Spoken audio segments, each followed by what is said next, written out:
Oi, pessoal! Hoje eu gostaria de conversar sobre a paz. Curiosamente, como falar sobre a paz sem levar em conta os conflitos que existem dentro de nós? Entre amor e raiva, admiração e inveja, desejos irreconciliáveis, vontade de fazer o que der na cabeça sem medir as consequências. Os conflitos que nós temos que resolver diariamente, em vários momentos do dia, são muitos. Não há problema em ter conflitos. Em alguns momentos, eles não são nada confortáveis, porque a resolução dos conflitos implica em optar por uma direção, seguir numa direção e fazer renúncias. Outro detalhe importante: ao tomarmos uma decisão, nós temos que assumir o controle dos nossos atos, nós temos que fazer algo para que nossa escolha seja bem-sucedida. E eu quero insistir, isso implica em renunciar a alguma coisa. Aí tem um outro detalhe: nós somos naturalmente egoístas. Isso é próprio do ser humano. A gente aprende a amar e a ser amado vivendo a vida, aprendendo, por exemplo, desde tenra idade, a controlarmos os nossos ataques de birra, ataques de raiva. Não é problema, não é problema. Se nós gostarmos das pessoas e gostarmos que as pessoas gostem de nós, isso simplifica tudo, porque a tendência é preservarmos aquilo ou aqueles que nos fazem bem.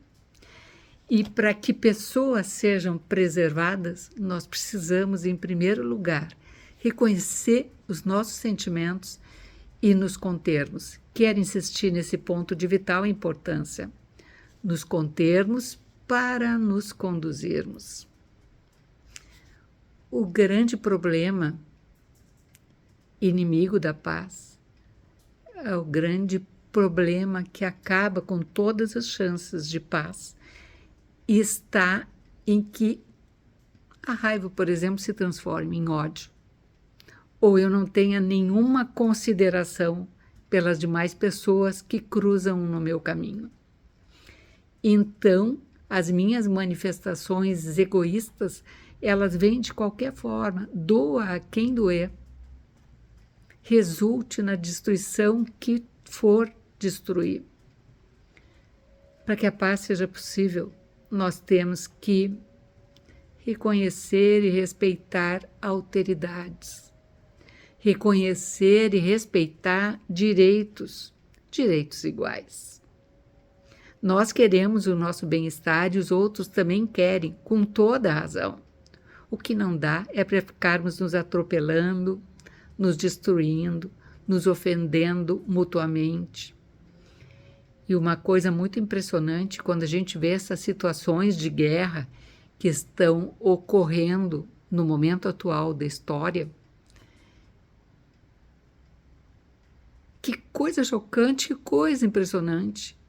E eu não sei se as pessoas se dão conta que estas guerras que acontecem no macro podem ser comparadas com guerras que acontecem no seio das famílias, em que muitas pessoas querem impor a si mesmas, aos seus desejos, aos seus caprichos, querem impor às demais pessoas.